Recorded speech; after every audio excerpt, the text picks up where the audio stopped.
Hi everyone, you are here sewing with Cody.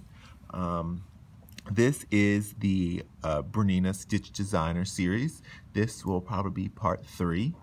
And remember, Stitch Designer is only available on the Bernina 790 and 880. So with Stitch Designer, we can either create stitches from scratch or alter pre-existing stitches to look like nothing else. So it really doesn't require any drawing per se. Or you can do a combination of the two.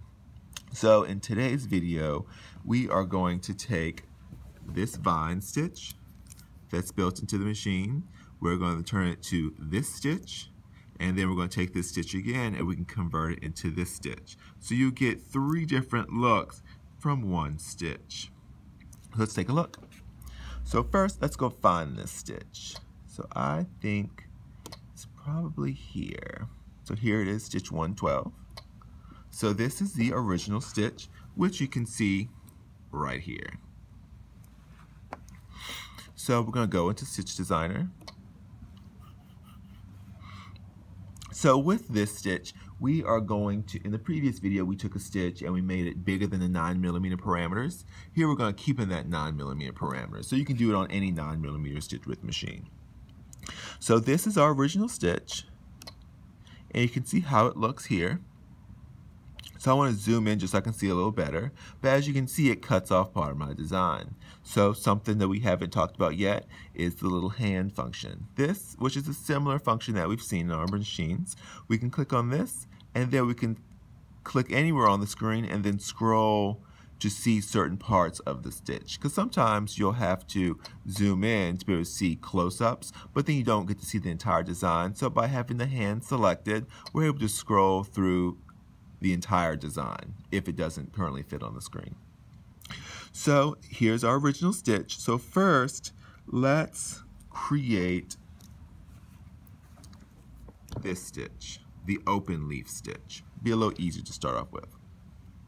So right now what we're going to do is we're going to delete this closed leaf and part of its little vine or branch. So what we want to do is we want to start off from the very bottom. Since we're deleting this bottom section, we want to make sure we start off with the last needle penetration, which you can see here, there are 35 times the needle will penetrate the fabric to create this stitch. So we want to start at point number 35. There are other ways you can do this, but this is how we're going to start off here. And right now you can see we're already at point 35. It's where that little white dot is. So now we want to come here. So this is where we've selected the entire design in the past. Here's where we can select one point at a time, or here's where we can select multiple points at a time. So that's the one we want to select. So we'll hit this. So now the easiest way to do this is you can just start counting up, and you see the design start to select from our original point.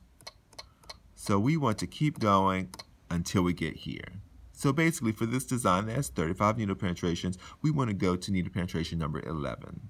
So now we have that part of the design that we want to delete.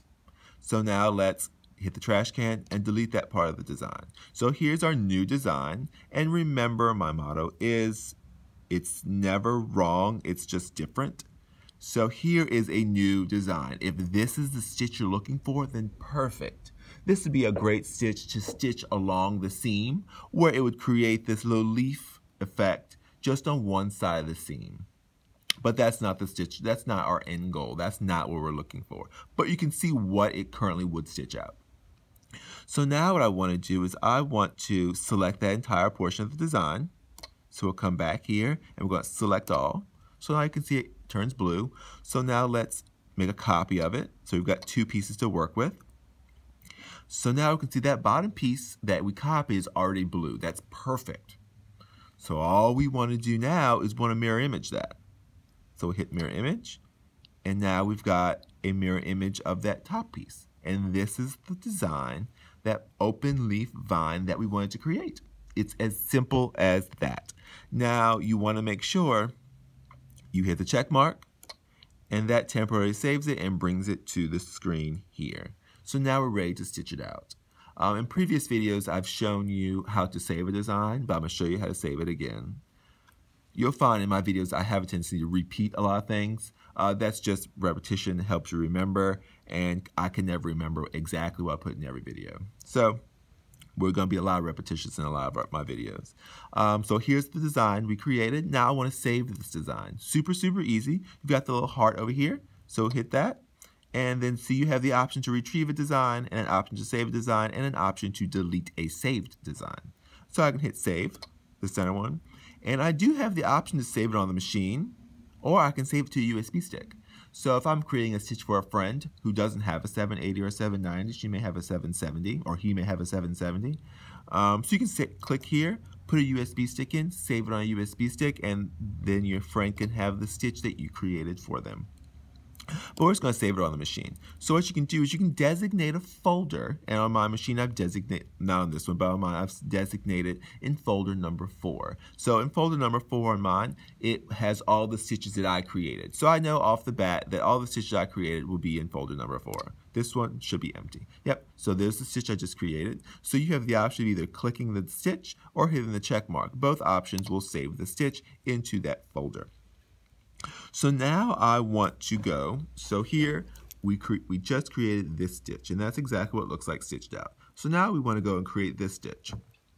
So in order to create this stitch, we need that closed leaf. So we need to start from the beginning. So we need to start from a new vine stitch. So we're going to go back to stitch 112. So just hit it, and there we are.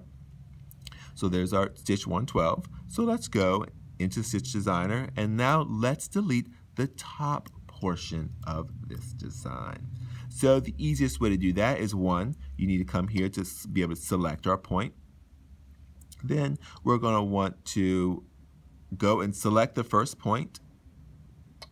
So now we're at point number 1. So you can either click on a specific point or you can scroll through it to select the point you want. Sometimes, because you may have some overlapping stitches or overlapping needle penetration, so you can click one that's close and then kind of scroll to that particular point. Because right here, where that vine comes down, there's a point here, and then it creates the leaf, and it comes back to that point. So you'd have 2 needle penetrations in that same spot, but if you just go and click that point, you may not click the exact one you want. So then you can kind of scroll through here and go and find the exact point you want.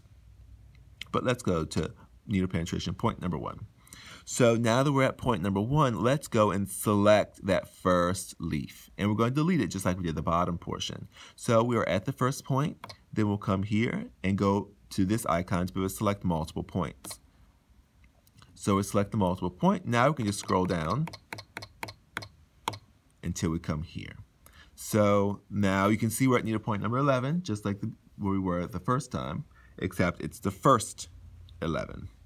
So I have that selected. Now I can hit the trash can, and now delete that. And see here we have a similar design that we created the first time, but now it's a closed leaflet and it's going the opposite direction, which is fine because that's not what we want. But if you want that stitch, then hit the check mark and you're good to go. So you really have an infinite amount of stitches you can have on your 880 or 790 because you're able to alter every stitch and create new stitches from scratch or from altered stitches. So now we want to make a copy of this, so we've got 2 to work with. So we're going to come back here. We're going to go and select all. So now you can see that stitch is blue. So let's make a copy of it. So there they are. Here it doesn't look any different because it is just an exact copy. But once we come here to mirror image, you'll see your design looks totally different. Very smooth, almost reminds you of light bulbs too. It's almost Christmas time. Well, it's November 1st, so it's almost Christmas time, and now it looks more like light bulbs than it does a vine. But you hit the check mark, and that's it. That's your new design. And you can see here, so we went from this stitch to this stitch, and then we went back to this stitch, so we picked it up again, stitch 112, and then we transformed it into this stitch. So 2 totally different stitches from this original stitch with very little work at all. Super fun, super easy, and it makes a new stitch from a pre-existing stitch. So from that 1 built-in stitch, we now have 3 stitches because we can come back to our little heart, go to our folder and say, okay, let's save that new stitch I created, folder number 4, and look, there's our previous stitch we had. You just hit that stitch, and now we have that stitch saved in the machine as well. And so it shows you the size, 9 millimeters wide by 14.8 millimeters long. So hopefully you'll be able to replicate this and play with a lot more stitches that are built in your machine. But this is the end of part 3 of the Bernina Stitch Designer, available on the Bernina 790 and 880. All right, well, happy sewing.